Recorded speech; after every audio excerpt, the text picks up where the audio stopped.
જય હિન્દ. આપણે ધોરણ 9 ની અંદર પ્રકરણ 6 જોઈ રહ્યા છે, પેશી. આવી પેશીની અંદર બે પ્રકાર પડે છે. એક છે વનસ્પતિ પેશી અને બીજું પ્રાણી પેશી. તો વનસ્પતિ પેશી પૂરી થઈ ગઈ. વર્ધનશીલ પેશી, અવર્ધનશીલ પેશી. વર્ધનશીલ પેશીમાં અગ્રસ, પાર્શ્વ, આંતરવિષ્ટ. અવર્ધનશીલ પેશીની અંદર જેને આપણે સ્થાયી પેશી કહીએ છીએ, એમાં સરળ સ્થાયી, જટિલ સ્થાયી પેશી. સરળ સ્થાયીમાં 3: મૃદુતક, સ્થૂળકોણક, દ્રઢુતક. જટિલ સ્થાયીમાં 2: અનવાહક અને જલવાહક. બધી વનસ્પતિ પેશી આપણે જોઈ ગયા. હવે આ જે ભાગ 2 છે, પ્રાણી પેશી, એની અંદર આપણે પ્રાણી પેશીની અંદર અલગ અલગ પ્રકારની 4 પેશીનો અભ્યાસ કરવાનો છે.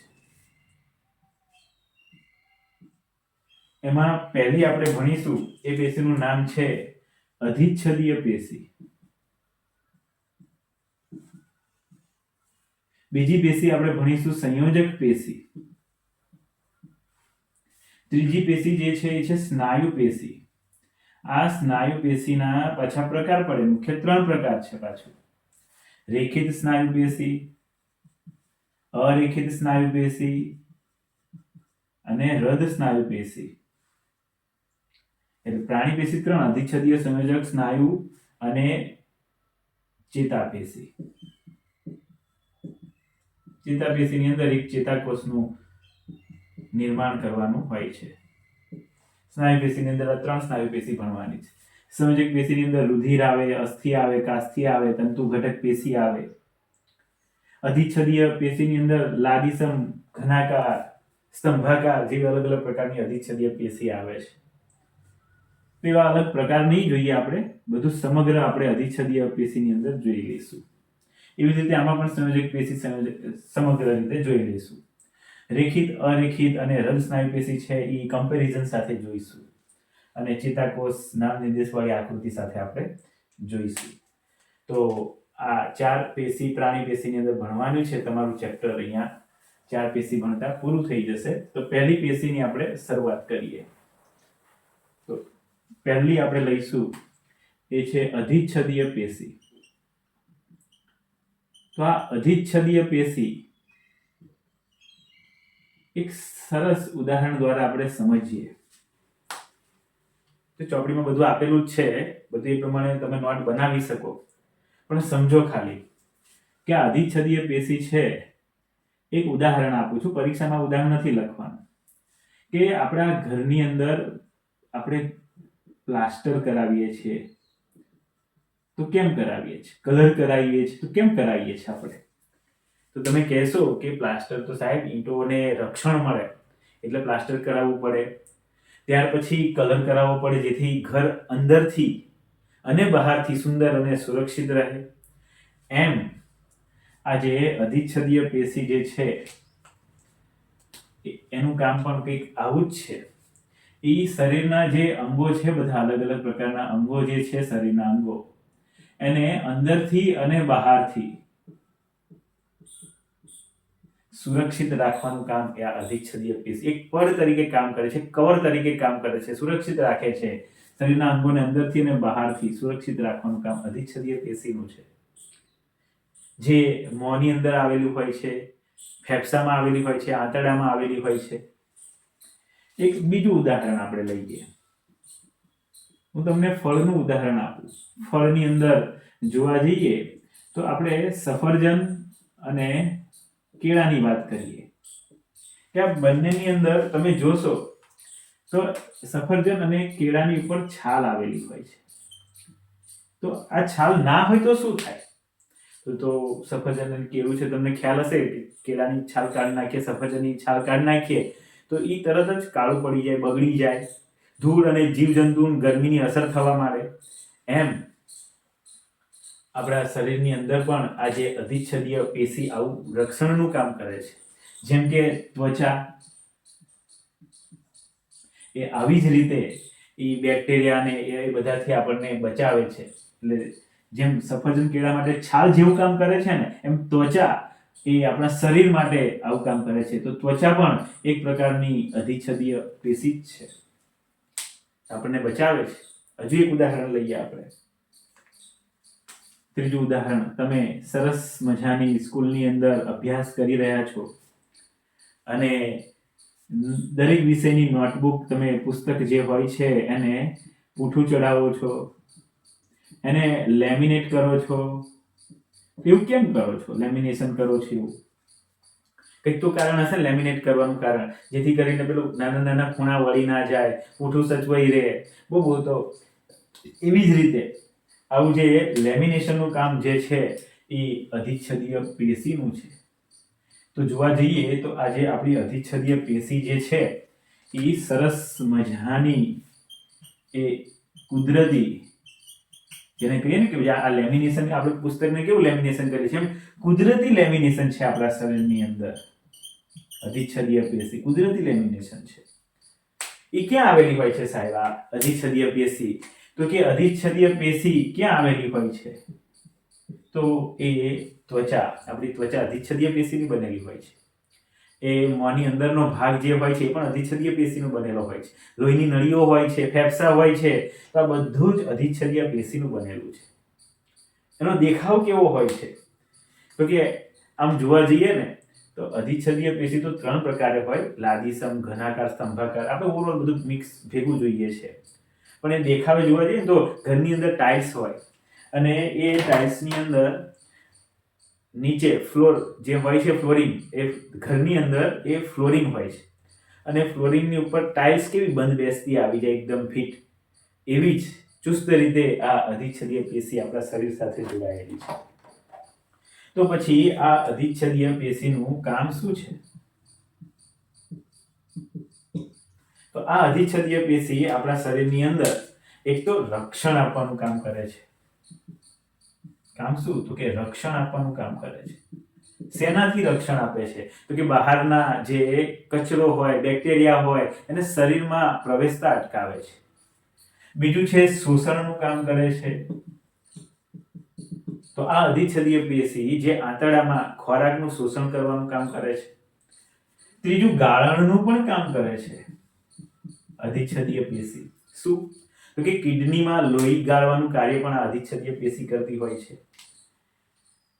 તો ખાસ આ અધિચ્છદીય પેશીનું કામ છે તો તૈયાર કરવું, પાકું કરવું તમારે.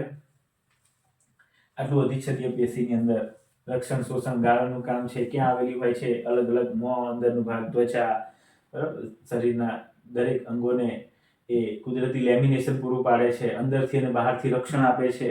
તો દરેક બાબતો વિશે તમારે ચર્ચા કરવી, પાકું કરવું અધિચ્છદીય પેશી. નંબર 2 છે સંયોજક પેશી.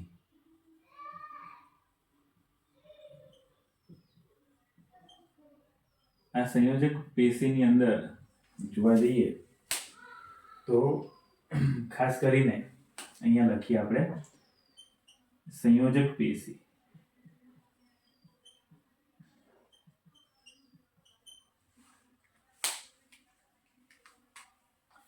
આ સંયોજક પેશી અલગ અલગ પદાર્થો સંયોજક પેશી ધરાવે છે. એનું કામ શું છે સંયોજક પેશીનું?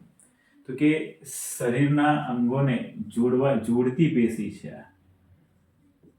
શરીરના અંગોને જોડતી અને આધાર આપતી પેશી છે સંયોજક પેશી. ખાસ કરીને આપણે જોવા જઈએ તો એક પેશી છે અને એનું નામ છે રુધિર. એ પણ સંયોજક પેશીનું બનેલું હોય છે, રુધિર. તો આ જે રુધિર જે છે એની અંદર બધું આવી ગયું. પછી ભાઈ WBC, RBC, white blood cell, red blood cell, platelets બધું આવી ગયું. તો શરીરના બધા ભાગોમાં આજે રુધિર ખરું ને, જેને આપણે કહીએ છીએ બ્લડ, એ શરીરના બધા ભાગોમાં વાયુઓ એટલે કે ઓક્સિજન, ખોરાક અને અન્ય પદાર્થો એ વહન કરાવે છે અને કચરાને દૂર લઈ જાય છે.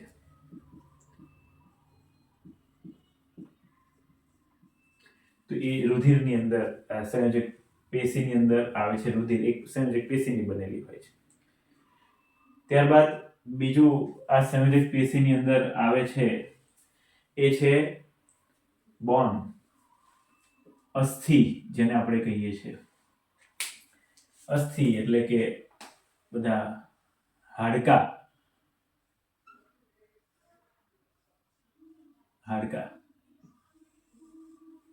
આ જે અસ્થિ જે છે એ શરીરને આકાર અને આધાર આપવાનું કામ કરે છે. શરીરને આકાર અને આધાર આપવાનું કામ કરે છે. તો વિચારો, અસ્થિ એટલે કે હાડકા જ ના હોત તો આપણું શરીર એ કેવું હોત? એટલે શરીરને આકાર અને આધાર આપે છે આ અસ્થિ જે છે, અને મજબૂત પિંજર બનાવે છે. મજબૂત પિંજર બનાવે છે. અંગોને સુરક્ષિત રાખે છે.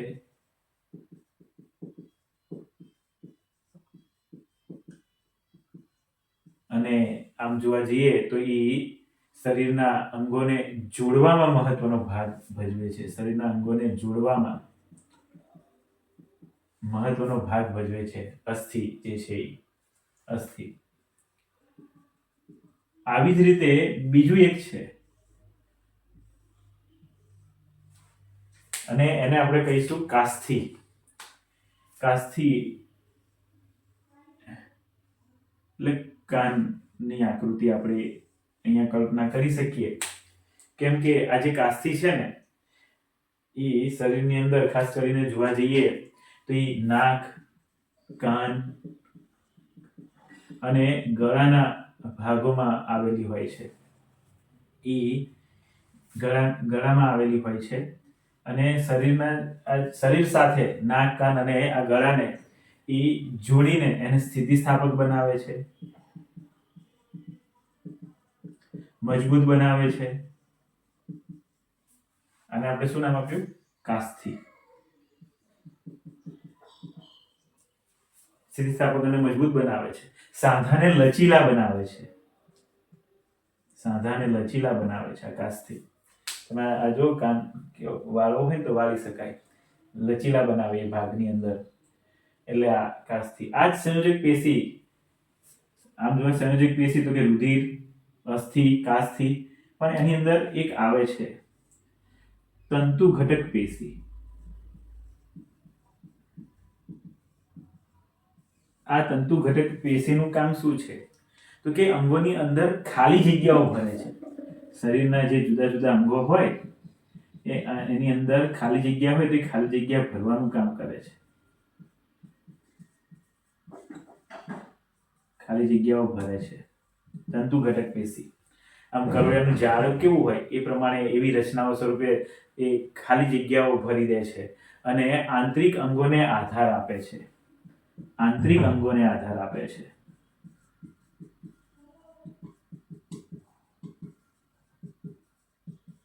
તંતુ ઘટક પેશી. ઓવરઓલ જોવા જઈએ તો સંયોજક પેશીની અંદર તમારે આ 4 વિશે લખવાનું આવતું હોય છે. બ્લડ, રુધિર વિશે બધા ભાગોમાં ખોરાકનું વહન કરાવવાનું, કચરાને દૂર લઈ જવાનું. અસ્થિ, હાડકા શરીરને મજબૂત બનાવે છે, સુરક્ષિત રાખે છે, આધાર આપે છે. કાસ્થિ, નાક, કાન, ગળામાં આવે છે, સ્થિતિસ્થાપક, લચીલી છે. તંતુ ઘટક પેશી તો કે અંગોની અંદર આવેલી હોય છે, આંતરિક અંગોને આધાર આપે છે. ઓવરઓલ આનું કામ જોવા જઈએ તો આપણે અહીંયા આગળ ક્યાંક બતાવીએ મુખ્ય કાર્યોની અંદર, તો કઈ કઈ બાબતો એની અંદર આવતી હોય છે? તો કે એ શરીરના ભાગોને જોડવાનું કામ કરે છે. 1 નંબર 2, બીજું શું લઈશું આપણે? આકાર આપવાનું કામ કરે છે, જોડવાનું કામ કરે છે, આકાર આપવાનું કામ કરે છે. ત્યારબાદ અહીંયા રુધિર છે એ વાયુ અને ખોરાકને, પદાર્થોને અન્ય ભાગ સુધી દરેક જગ્યાએ પહોંચાડે છે, માટે તમે પરિવહન તરીકે પણ લઈ શકો છો. પરિવહનનું કામ કરે છે અને રક્ષણ આપવાનું પણ કામ કરે છે. ઓવરઓલ જોવા જઈએ તો સંયોજક પેશી અહીંયા આગળ પૂરી થાય છે. એના વિશે આટલી માહિતી ઉપલબ્ધ છે. આ પ્રમાણે તમારે તૈયાર કરવું, પાકું કરજો. નંબર 3 છે સ્નાયુ પેશી. સ્નાયુ પેશીના મુખ્ય 3 પ્રકાર પડે છે: રેખિત સ્નાયુ પેશી, અરેખિત અને રદ સ્નાયુ પેશી. આની આકૃતિ પરીક્ષાની અંદર પૂછાતી નથી, એટલે ત્રણેયની અંદર સરખા મુદ્દા આવે ને એવી રીતે આપણે આ જોઈશું. રેખિત સ્નાયુ પેશી, અરેખિત સ્નાયુ પેશી અને હૃદ સ્નાયુ પેશી. આ જે લખ્યું ને હદ લખ્યું કહેવાય. હની અંદર સહેજ અંદર નાનકડો રકાર આવે તો હૃદ સ્નાયુ પેશી કહેવાશે. આની અંદર સ્નાયુ તંતુઓ કેવા હોય છે? તો કે રેખિત સ્નાયુ પેશીની અંદર સ્નાયુ તંતુઓ અશાખિત જોવા મળે છે. અંદર શાખાઓ હોતી નથી. આકૃતિ જો કદાચ મૂકવાનો ટાઈમ મળશે તો આકૃતિ મૂકી દઈશું. એની અંદર શાખાઓ નહીં જોવા મળે. આ પણ અશાખિત હોય છે. શાખાઓ આપણને અંદર જોવા મળતી નથી. પણ જે હૃદ સ્નાયુ પેશી હોય છે ને, હૃદયની અંદર આવેલી હોય, કોષની મધ્યમાં આવેલી હોય, તો આ શાખિત તમને જોવા મળે છે. ચલો, આકાર કેવા હોય છે? આકારમાં તો કે રેખિત સ્નાયુ પેશી એ આકારમાં નળાકાર સ્વરૂપે હોય છે અને લાંબા હોય છે. આકારમાં લાંબા હોય છે. જ્યારે અરેખિત સ્નાયુ પેશી છે ને એ ત્રાકાકાર હોય છે અને લાંબા હોય છે. જ્યારે આ એ નળાકાર અને લાંબા હોય છે. એટલે આમ જોવા જઈએ તો એક સરખા પણ એકબીજાનું કમ્પેરિઝન ટાઈપની વાત થતી હોય તો આમ યાદ રહી જાય. કેન્દ્ર કેવા હોય છે? તો કે રેખિત સ્નાયુ પેશીની અંદર બહુકોષ કેન્દ્ર ધરાવે છે. બહુકોષ કેન્દ્રી હોય છે. જ્યારે આ અરેખિત સ્નાયુ પેશી કેવી હોય છે? તો કે એક કોષ કેન્દ્રી હોય છે. અને હૃદ સ્નાયુ પેશી તો કે એ પણ એક કોષ કેન્દ્રી જોવા મળે છે. હવે રેખિત સ્નાયુ પેશી શરીરની અંદર ક્યાં આવેલી છે? તો ખાસ કરીને હાથ, પગ, જીભ, બરાબર, જે આપણે આપણી ઈચ્છા મુજબ કામ કરતા હોય ને આ બધા, એટલે તમે હજુ પણ એક મુદ્દો લખવો હોય તો લખી શકો. એની ગતિશીલતા કેવી છે? ગતિશીલતા તો કે આ જે છે કે હાથ, પગ, જીભ, આપણી ઈચ્છાથી આપણે હાથને હલાવી શકીએ. જો ભગવાને હાથ મૂક્યો છે તો અહીંથી સરસ મજાનો બેન્ડ થાય છે, પછી અહીંથી બેન્ડ થાય છે, પછી આવી રીતે, પછી આવી રીતે, તો ક્યાંય સ્ક્રૂ નથી મૂક્યો અને છતાંય તે આપણી ઈચ્છાથી આપણે હાથ પગ બધું, જીભ બધું ચલાવી શકીએ. એટલે આપણી ઈચ્છાથી થાય છે. માટે આ ઐચ્છિક સ્નાયુ પેશી છે. એટલે રોજ ઉઠીને ભગવાનનો આભાર માનવો. આ ચેપ્ટર સરસ છે બાયોલોજી, જેથી કરીને ખબર પડે કે કુદરતની રચનાઓ બધી કેવી છે. ઐચ્છિક સ્નાયુ પેશી છે આ, રેખિત સ્નાયુ પેશી છે. ત્યારે અરેખિત સ્નાયુ પેશી ક્યાં આવેલી છે? તો કે આંખની કીકીમાં આવેલી છે. કીકીની અંદર આવેલી છે. રુધિર વાહિનીની અંદર આવેલી હોય છે. એવી તો ઘણી બધી જગ્યાએ આવેલી હોય છે. જેમ કે ફેફસાની શ્વાસ નળીમાં પણ આવેલી હોય છે. તો ત્યાં આપણી ઈચ્છા અનુસાર કામ નથી થતું, એટલે આ અનૈચ્છિક છે. આ પેશી અનૈચ્છિક છે. એવી જ રીતે આ હૃદ સ્નાયુ પેશી જે છે એ કોષની મધ્યમાં કે હૃદયમાં આવેલી હોવાથી એ પણ અનૈચ્છિક છે. તો આવી સ્નાયુ પેશી જે મુખ્યત્વે 3 પ્રકાર ધરાવે છે: રેખિત, અરેખિત અને હૃદ સ્નાયુ પેશી. તો એના ધારો કે રેખિત સ્નાયુ પેશી પૂછે તો આટલું લખવાનું: સ્નાયુ તંતુ તો કે અશાખિત, આકાર નળાકાર, લાંબા, કેન્દ્ર બહુકોષ કેન્દ્રી, સ્થાન તો કે હાથ પગ અને જીભમાં, ગતિશીલતા તો કે ઐચ્છિક. આ ટૂંકના સ્વરૂપે તમે તફાવત સ્વરૂપે પૂછે તો પણ વાંધો ના આવે. કોઈ પણ તફાવત તમને અહીંયા પૂછી શકે છે. સ્નાયુ પેશી ઘણી વખત એવું છે, કોઈ પણ 2 સ્નાયુ પેશી જણાવો, કોઈ એક સ્નાયુ પેશી પૂછે તો આટલું તમારે લખીને આવવાનું હોય છે. ખાસ તૈયાર કરવું. અને એવું લાગશે તો અહીંયા રેખિત, અરેખિત અને હૃદ સ્નાયુ પેશી એ પ્રમાણે ક્રમશઃ આપણે અહીંયા ફોટો મૂકી દઈશું. તમે ધ્યાનથી આકૃતિને જોઈ લેજો ખાસ. અહીંયા જુઓ, ફોટાની અંદર 3 આકૃતિઓ આપેલી છે: રેખિત, અરેખિત અને હૃદ સ્નાયુ પેશી. એમાં રેખિતની અંદર જુઓ, જે નળાકાર ભાગ છે 1 2 3 4 5 6 7 આપેલા છે. એમાં કોઈ એક જ નળાકાર ભાગ જુઓ, એની અંદર 1 2 3 કોષ આવેલા છે, એટલે આ બહુકોષ કેન્દ્રી છે. બાજુમાં જુઓ અરેખિત સ્નાયુ પેશી, તો એ ત્રાકાકાર છે. નળાકાર અને ત્રાકાકારમાં ફેર, પણ ત્રાકાકારની અંદર એક જ કોષ આવેલો, માટે એક કોષ કેન્દ્રી. આ બાજુ જુઓ, હૃદ સ્નાયુ પેશી શાખાઓમાં છે. એ હૃદ સ્નાયુ પેશી શાખાઓમાં છે, એટલે એ શાખિત છે. જ્યારે અરેખિત અને રેખિત અશાખિત છે. આકાર જુઓ, રેખિત અને અરેખિત એ નળાકાર, રેખિત નળાકાર છે અને લાંબી છે. જ્યારે અરેખિત કેવી છે? ત્રાકાકાર અને લાંબી. હૃદ સ્નાયુ પેશી નળાકાર છે. તો આકૃતિ પરથી સ્પષ્ટ ખ્યાલ આવે છે. નંબર 4 છે ચેતાપેશી. અંતિમ પ્રાણી પેશીમાંની પેશી છે ચેતાપેશી. એનું સ્થાન ક્યાં છે? ક્યાં આવેલી છે? તો કે આ મગજ, કરોડરજ્જુ અને વિવિધ ચેતાઓમાં આવેલી છે. વિવિધ ચેતાઓ જેવી આખા શરીરમાં વિવિધ ચેતાઓ ફેલાયેલી હોય છે, એની અંદર પણ આ ચેતાપેશી આવેલી હોય છે. લંબાઈ, કેટલી લંબાઈ ધરાવે છે? તો કે આ જે છે એ 1 મીટર લંબાઈ ધરાવતો ચેતાકોષ છે.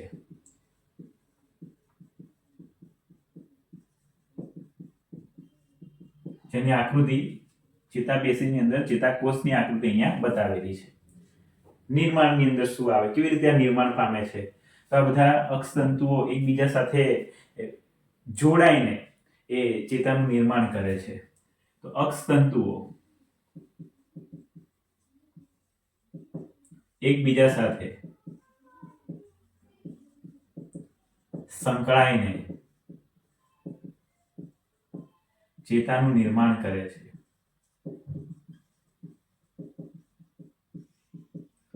ત્યારબાદ એની રચના શું હોય છે? તો જો પરીક્ષાની અંદર આ પ્રશ્ન પૂછાતો હોય તો તમારે એની આકૃતિ ખાસ દોરવાની હોય. ઘણી વખત આકૃતિ નામ નિર્દેશન વાળી પૂછાય છે, તો આકૃતિ તમારે દોરવી પડે રચનાની અંદર. ખાસ આ જ આકૃતિ અહીંયા જે દોરેલી છે દોરવી. એનું કાર્ય શું છે? તો કે ચેતાપેશીના જે કોષો છે એ ખૂબ જ ઝડપથી ઉત્તેજિત થાય છે, જેથી કરીને ચેતાપેશીના કોષો ખૂબ જ ઝડપથી ઉત્તેજિત થાય છે.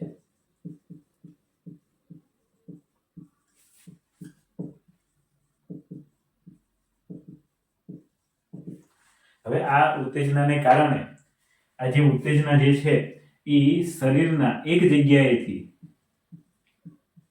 બીજી જગ્યાએ